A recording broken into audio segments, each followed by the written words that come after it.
we were fucking monsters. We were constantly creating, but personally, with horrible expectations. Everything was banking on each new thing we did. Point being, though, I look back on all that now. Now I just draw. I draw dumb shit. I fucking put it on the internet. I don't give a fuck. It gets 20 likes. I don't care anymore. Like, that shit used to bum me the fuck out. Working overtime, serve beer at a Bushwick dive, just trying to stay alive, but it's so damn hard. But I will not worry, though life ain't going as I planned. I heard it be hard, but it's so much harder. Well, I keep doing the best I can, the best I can. All right, everybody good to go? Yeah.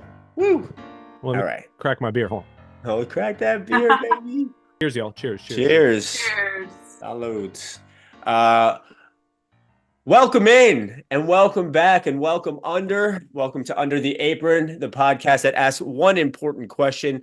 Can we have a fun podcast with a girl that we met on the internet? And we will find that out today. The last woman I met on the internet, I am now divorced from, so we'll see how this one goes. But, I am here as always with my lovely co-host who looks like he just traveled from the 70s, Mikey Falatico. How you doing, brother? Dude, I'm glad to be here. I'm feeling great. Yeah. The 70s were fucking boring and dumb. I needed an iPhone. I'm here. Wait, Laurent. Yes. I didn't know that you met your ex-wife on a dating site. I did. Yeah. Which one was it? It was OkCupid. How old school was it? OkCupid. Nice. So pretty old school. Yeah. I love it. Yeah. I mean, it worked. I was hoping for sorry, go on. No, please. What?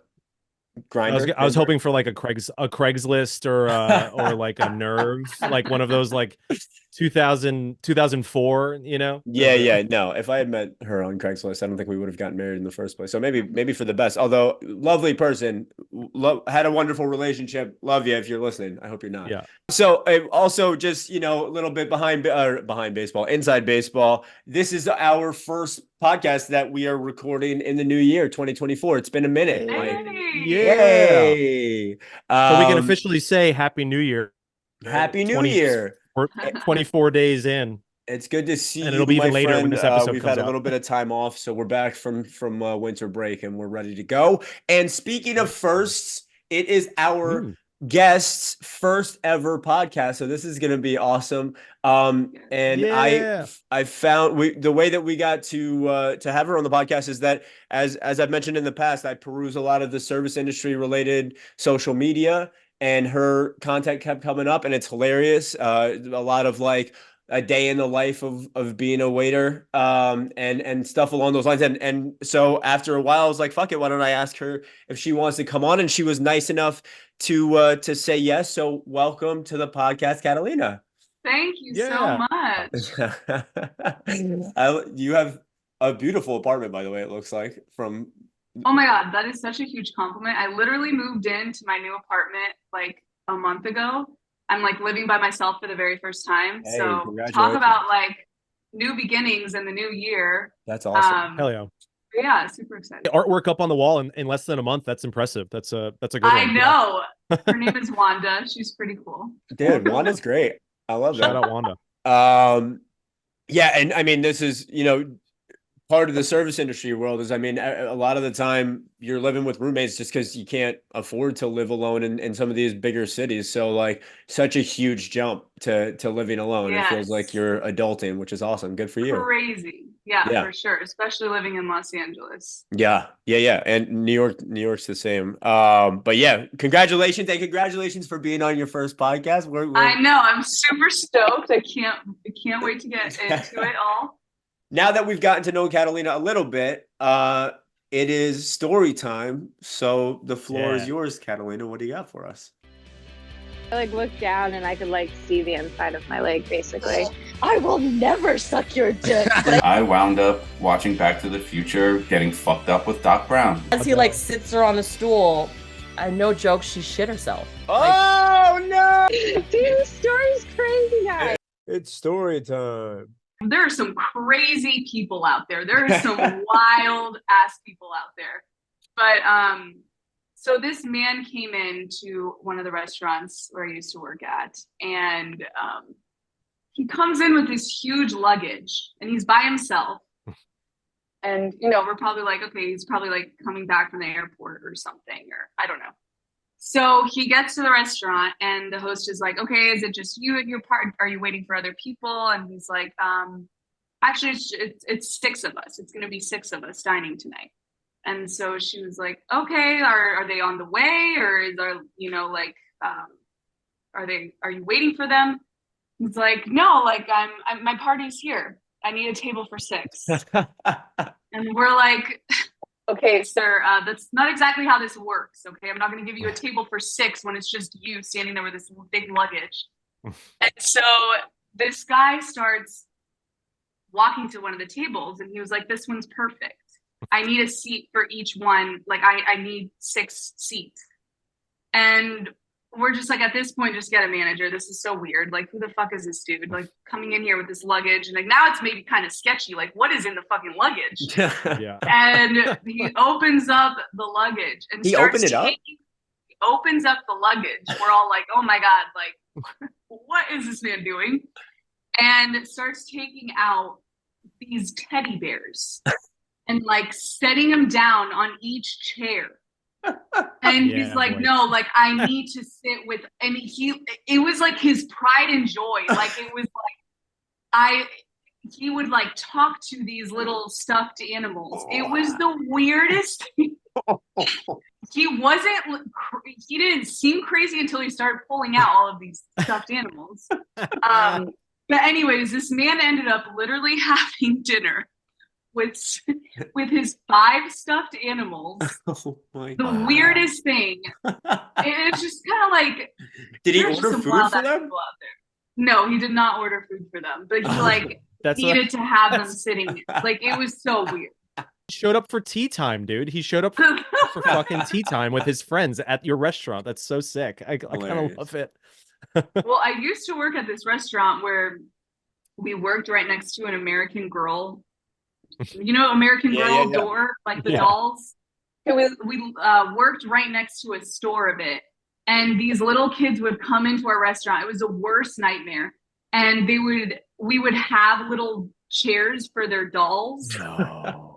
And they would come in, and there was like a deal that was like, if you come in with your American Girl doll, you get free hamburger and like free ice cream or something. So walks in, it's like the worst shift to work, lunch shift, because you already know all these moms and their like little girls are coming in with their fucking dolls. God, dude. Wow. I wouldn't have taken the job. I couldn't have taken the job. I would have been like, nope. Yeah.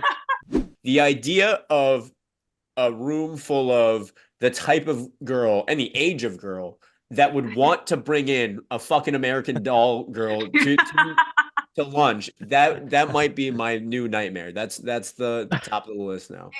For me, it's like it beats brunch. Like I hate brunch. Like I hate absolutely. working brunch. I will never work brunch again in my life. Hopefully, knock on wood. Let's go.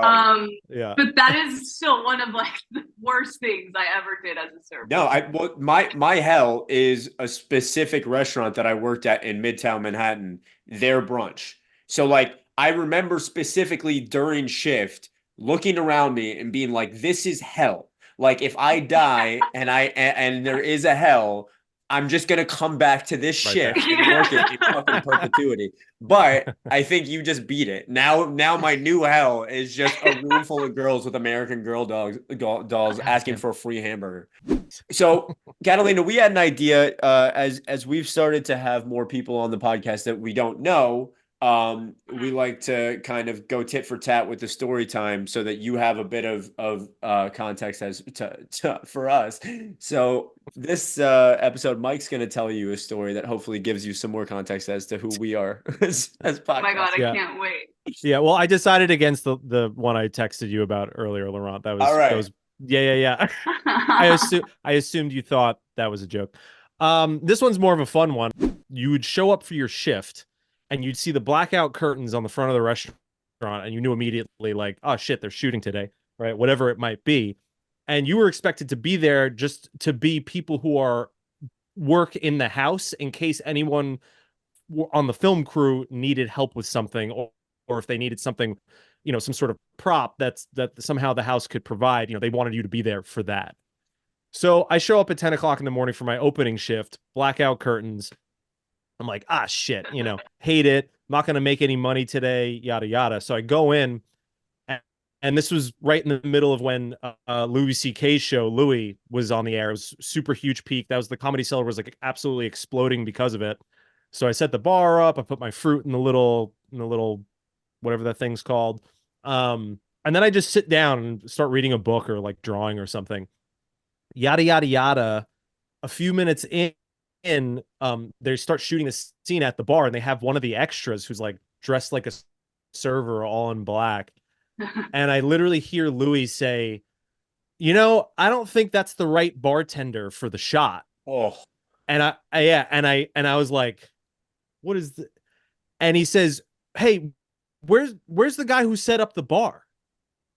And I was like off in the corner and someone came over and they're like, hey, do you want to be in the shot? Louis wants to see how it looks with you in the shot. And I was like, yeah, sure. So then I literally was behind the bar, trying to get this like 3-minute shot for like the next 8 hours. Just like, oh my God. So now if you watch that episode, at the end of the episode, I'm just like high-fiving people like behind the bar.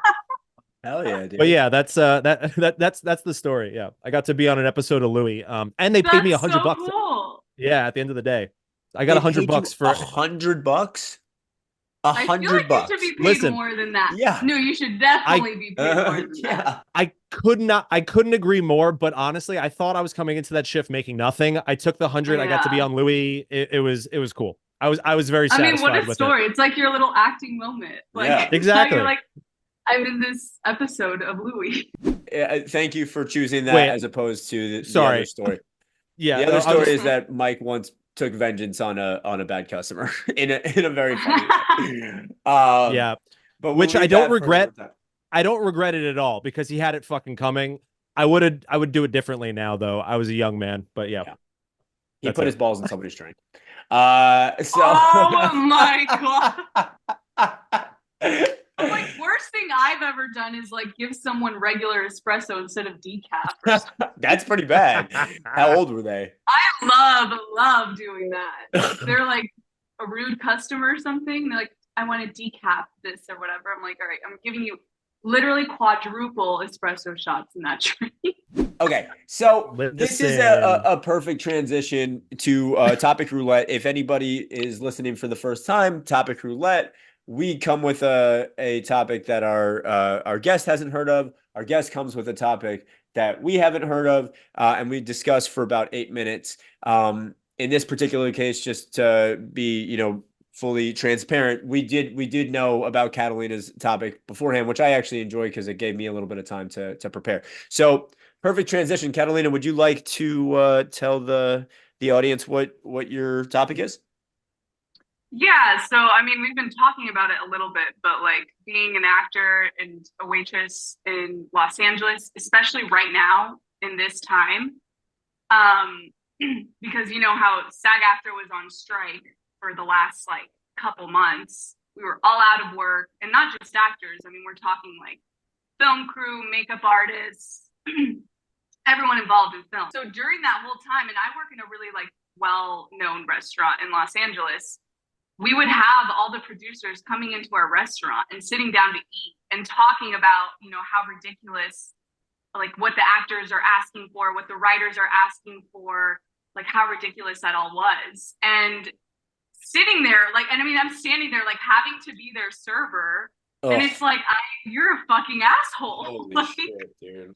And having to do that day after day after day when like, all and celebrities coming in, like all these well-known people, and it's like they're not really feeling the struggle. They're able to just go and have dinner and they have no idea who's serving them. But then also like one of the main things, like working here, and I mean working in the restaurant industry in general, is like, at what point are you like kind of stuck in this environment and like stuck doing this forever? Yeah. It's like, I don't want to, like, it's like, you know, you wake up 15 years from now and I'm like doing the same thing and still like an artist and still trying to create stuff. Yeah. And so, yeah, it's like a frustrating thing. 100%. I mean, Mike can speak to this because Mike's been out of work for months because of the strike. He does the scenic work for sets. Oh. So, I mean, what are you thinking, Mike? I might have not been able to hold back my words. Like, I mean, what was it, that one guy who said that producer meeting when it came out that they said, well, we're just gonna have to wait until these people start losing their houses and their apartments. Yeah. If I could tell you the rate, like my wife had to just sit there and listen to me for like 30 minutes because I fucking lost my shit. I was like, these are the people who are signing my paychecks. It fills me with rage and makes me wonder how long I want to be in this industry. I think about it all the time. The way that they handled that whole situation, eat a fucking dick. If there's a producer listening to this podcast, eat a dick, sir. And you're lucky that you got Catalina as a waiter instead of Mike, because Mike would have dipped his balls in your drink for sure. Would have dragged him across your forehead. There you go. Yeah, I agree with you. I mean, good for you that you were able to bite your tongue. And to me, that's a microcosm of exactly why we want to have a podcast like this. Is the fact that you can't speak up in that situation. I mean, I can't imagine what that must have felt like for you as an actor who's really trying to put something together and has to work at a restaurant full of girls with American Girl dolls in order to try to make things work. And now you have to listen to these fucking pricks say that and not say anything back. That's the whole reason why we want to have stuff like this, is so that people can say how they really feel, because there's so many situations where you really have to bite your tongue. The other side of this, which you're talking about, you can't do this forever, and the idea of this kind of perpetual starving artist situation, we can't control whether or not we ever make money from it. If you're truly an artist, then you're here because you love it. You're here because you want to create something beautiful. And yeah, of course, it'd be fucking wonderful if we could make money from that and live like artists in most like parts of the world where they're actually celebrated and given grants and all these types of things. But the fact of the matter remains, like, it's such an important thing to have people like you, Catalina, people like you, Mike, between your cartoons and the drawings and the music and I've been writing for 15 years. I can't do that with the expectation that it's going to make me famous or rich at any point. I can still care about that. I can still hope that someday something like this podcast might actually generate some revenue so that I can change the way that my life looks, because I'm not going to bartend for the rest of my fucking life. There's no way. But you have to be able to, I feel much healthier understanding what I can't control, which is that the money side of things. I cannot control if any of this stuff gets successful. What I can control is if I show up every day and put my heart into it, and if I still fucking care about the things that I'm doing, and if I do believe in what I'm doing. And if I don't, then I need to go control what I can, which is go find another job and try another avenue. But I think at the end of it, we're very lucky too, because you know what you are and you know what makes you happy. And like so many people, I know so many people who are a hell of a lot more financially whatever than I am, in a much better place financially, who have no idea who the fuck they are when they go to sleep. And like, I'll choose this life over that every day of the week. It still sucks sometimes, but it's also a very beautiful path that it's important that people take that path, I think.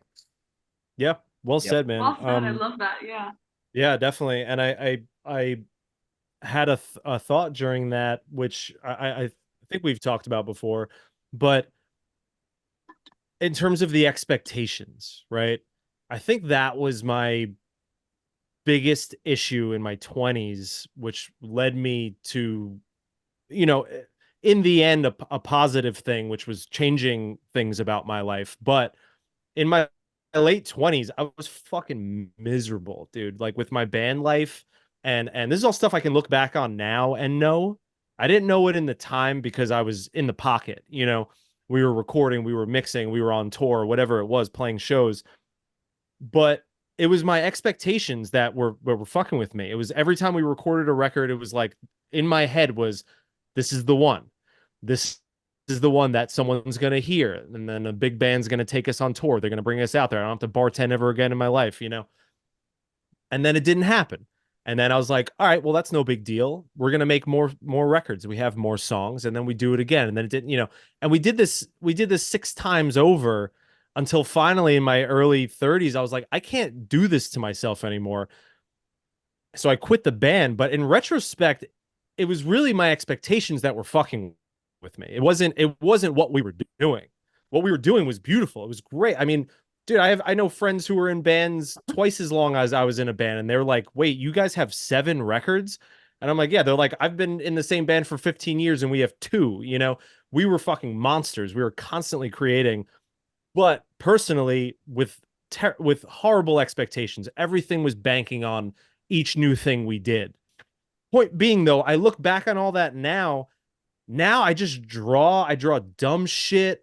I fucking put it on the internet. I don't give a fuck. It gets 20 likes. I don't care anymore. Like that shit used to bum me the fuck out. I'd put up a drawing. You know, I have like 2,000 followers. I get 10 likes. I'd be like, what's happening? How is this my life? You know, it just, none of it fucking matters. And making the stuff and being happy with what I'm making has been a huge shift in my life. And yeah, and I'm happy to be there. Happy to be there. Yeah. Again, if you look at it from a certain perspective, and I think this is old people perspective, we're both old now, and like, you know, you kind of have to come out the other end and hopefully be wiser for it. And it's like what you're talking about, Mike, is that beautiful freedom of not living in the results, of going like, I like what I'm doing. It's almost not for anybody else. It's for me because I love to draw, or because I love to paint, or to play music, or to have these conversations, you know, etc. I'm good with this. I'm proud of it. I put my heart and soul into it, and that's enough for me. Whatever the world wants to do with that is that's on them, you know. And if you want to give me money, my Venmo, let me pull up my Venmo, but there's a QR code on your screen right now. Yeah. We'll put it under Venmo, under the Apron, and also Catalina. But it truly, it is a freeing thing. And I you know, I think one thing that I've come to really try to embody is like the idea of carrying the torch of being an artist in one way or another. Every generation, yeah, sure, you know a couple of names who got famous, but for every one of those people, there were thousands of people who were doing amazing shit who never got that big break, and they may have died broke. They may have died a fucking waiter or a bartender or whatever, but they were a part of keeping the torch alive for people who are like, no, I'm not doing your 9-to-5 bullshit. I know who I am, and I'm gonna put something out into the world, and I really think that's like really, really important. But also it's so hard to keep here when you're working, you're in the middle of a brunch shift, and you're like, what the fuck am I doing? Like, what am I doing here? Yeah, it's tough. Well, tying the both of those together, I think what it's really all about is like, if you're really creating things that are authentically like who you are, and it's coming from within you and like your true self, then you just have to like trust that the universe is going to send you all the right cues, is going to send you all the right things into your life from coming with that authenticity. 100%. And that's what a lot of people have it wrong. I feel like a lot of people like are creating things because it's like, well, this will get me liked by the world, or this is like trending right now, so I should get into this, instead of like looking within yourself and like you already have it all within you, and then the universe will show you where to go from there. Exactly. We're going to move on to our topic, and Michael, you want to present our topic, please? Yes. This one Laurent and I have been batting back and forth via text for quite some time. It's me just reminding him, hey, I have this idea, Laurent. We should put it on the show. Scolding your friends, family, loved ones, or even a stranger about being a bad customer. Have you done it? Yeah. Have you done it? Does a certain family member come to mind? Catalina, since you're the guest, you can take first dibs if you feel prepared. We went on a date, and Oh no. it was just like, I mean, from the start, it was like, okay, we're gonna go get like a drink at this place or whatever. And he was like, okay, well, my friend works here. So we'll just go up to him. So his friend was a bartender, and he free drinks. And then my date didn't tip him or anything. Oh. And it's just like one of those moments. Yeah, it's his friend. It's just one of those moments where it's like, dude, first of all, do you know, like, you know that I'm in the service industry, first of all. Like, use your head a little bit. Ugh. Second of all, this is your friend, like, who is doing you a favor, like, getting you and this girl drinks. Like, the least you can do is, like, hey, charge something on my card so I can tip you, dude. And so I did actually call him out. And I was like, hey, like, are you, like, you need to tip your friend, like, what? And he's like, oh, well, I don't even have cash. And I was like, I got it then. Like, yeah. I was just so it was just like one of those moments, like cringe moment. Yeah. Question though, did he get a second date? No, absolutely not. That's right. That's right. Anyone listening out there, just know there's no second date coming to you if you don't. That's right. Laurent, do you have any yeah, sure. I have, okay, so I've mentioned this on the podcast. My mother, notoriously not a bad tipper, but my mother, my father, my grandmother. Hilarious that I wound up in the service industry. All three of them are fucking nightmares to deal with as customers in a restaurant. And I grew up in restaurants. My mother almost doesn't cook. So like I literally grew up going out for almost every meal. And it's a little too noisy over here. It's a little too cold over here. Come here. Tell me your name. What's your name? Oh, can you tell me some about the and it's by the end of it, the motherfucker has been standing there for 15 minutes. He has a section of 8 tables that are all full. God. And I'm like, even before I started working in the service industry, I'm like pulling my fucking eyes out. Like, Mom. And she's like, honey, so anyway, yeah. So the basil, where do you get the basil from? Who gives a fuck where you get the fucking basil? Shut up. It's terrible. There was a couple people I used to work with, man. Now, granted, it was, a few drinks in, but by the end of the night, they were the worst customer you've ever had in your entire life. Yeah. And they got off their shift an hour ago, Fucking wild. What have you guys ever experienced that? Catalina? Yeah, I feel like that happens all the time. I mean, okay, when you think about it, also like getting out of a shift, everyone's like, God, like that was a nightmare. Like, get a drink in my system, please, because and it's like it's an ongoing thing, and then it just becomes a shit show. And that's probably the reason why so many people in service industry have like problems with alcohol and drugs and everything else. And then they just become a nightmare to deal with. Just like the customers that they just had. Yeah. It's bizarre, man. That's actually a great point, Catalina, because I always see myself as like us versus them in the sense of like, we've talked about this on this podcast before. To me, there is no greater crime in the service industry universe than working in the service industry and being a shitty customer. Like that is, you are relegated to the 7th level of hell. In my opinion, for years we all had the bars that we went to after work. I was a nightmare to deal with, in the sense that I was blackout drunk and loud as shit and thought I owned the place, but always respectful to the person in terms of my interactions with them, and also tip them like 50%. So yeah. I think what I just realized is that I'm a part of the problem too, which is fine. But as long as you tip well and you treat them with respect and you don't expect any extra special service, then of course we're all good. Of course. Catalina, we have this idea I mean, for part of the podcast that maybe, I don't know, see how you feel about it. The plan is I still bartend, so when we find particularly shitty customers, to be like, dude, I think you're awesome. You want to come on our podcast? And then just record us just fucking with them the whole time. Just pranks and like, Oh my God. assholes. Basically, like you'd come in as a service industry person and like you're like kind of undercover and No.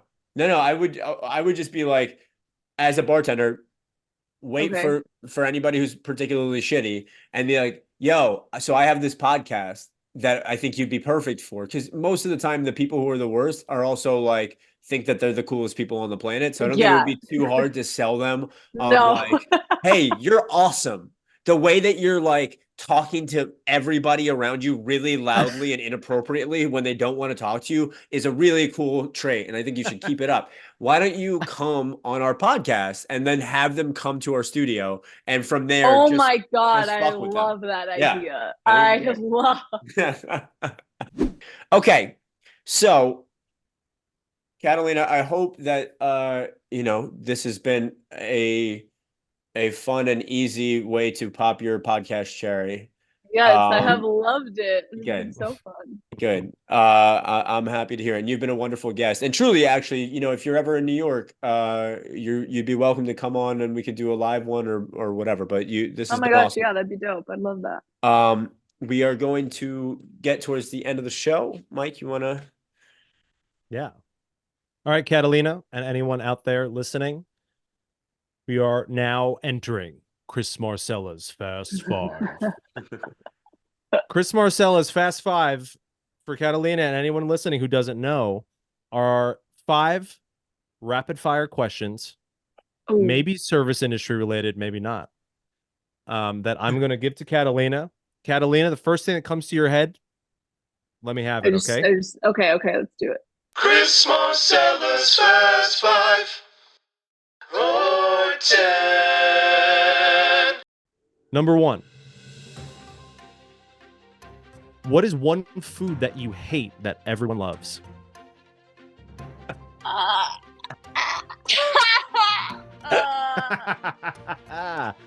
this is way too hard. I can't. Well, we'll circle back to it. We'll circle back to it. Number 1. Have you ever had a ghost encounter? No ghost encounters. Number 2. What's your favorite toy from childhood? One of those little toys that had like, you like would pull it and then it would have like little music playing. Do you know what I'm talking about? Very Victorian view. I like that. It would be like scrunched up and then you'd pull it and it'd become like bigger and then it would have little music playing. It was the most comforting like stuffed animal when I was little. Perfect. We'll have to get her one of those if she ever comes on a live on a live broadcast, Laurent. Yes. All right, number 3. What is the strangest thing a customer has ever asked you for? A tampon. And it was actually a celebrity, funny enough. Was it a man? No, it was a woman. But it was really funny, and it was like, I mean, she was super sweet, but like, she was just having her moment. She was in a table with all men. I was like, I get it. I got you. Yeah. But yeah, that was a pretty good one. I love it. We're going to get that name out of you when we're off the air. All right. Number 4. What is one food that you hate that everyone loves?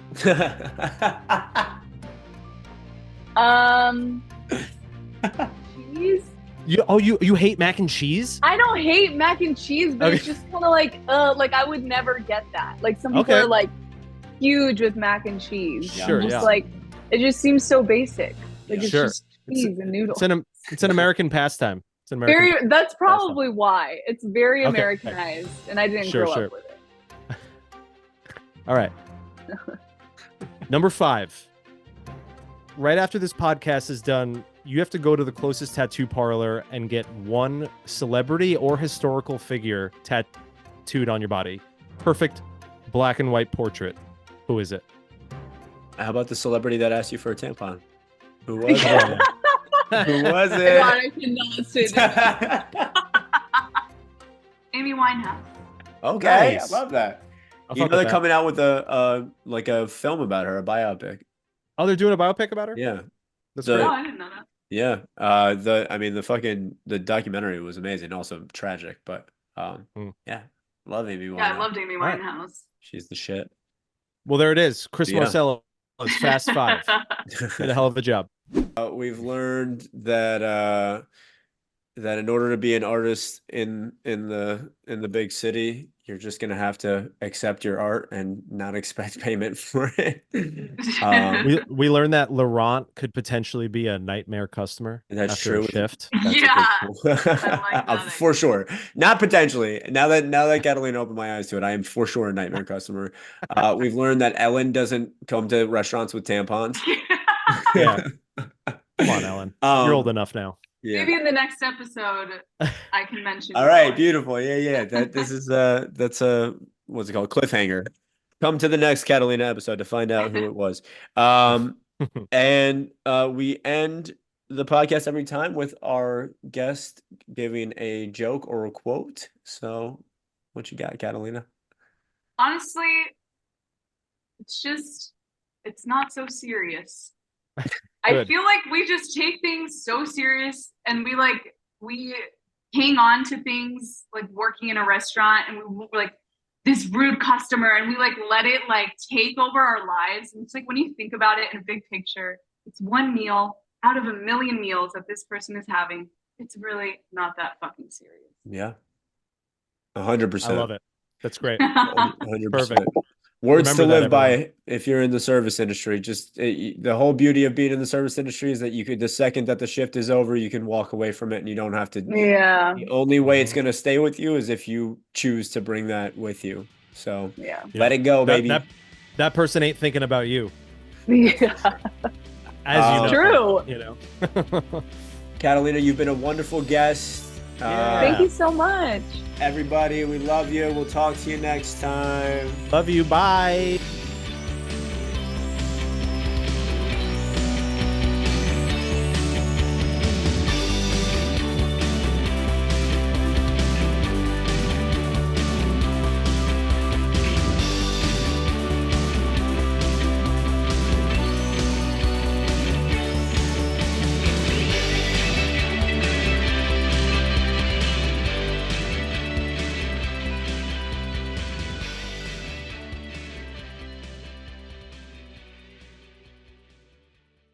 Thank you.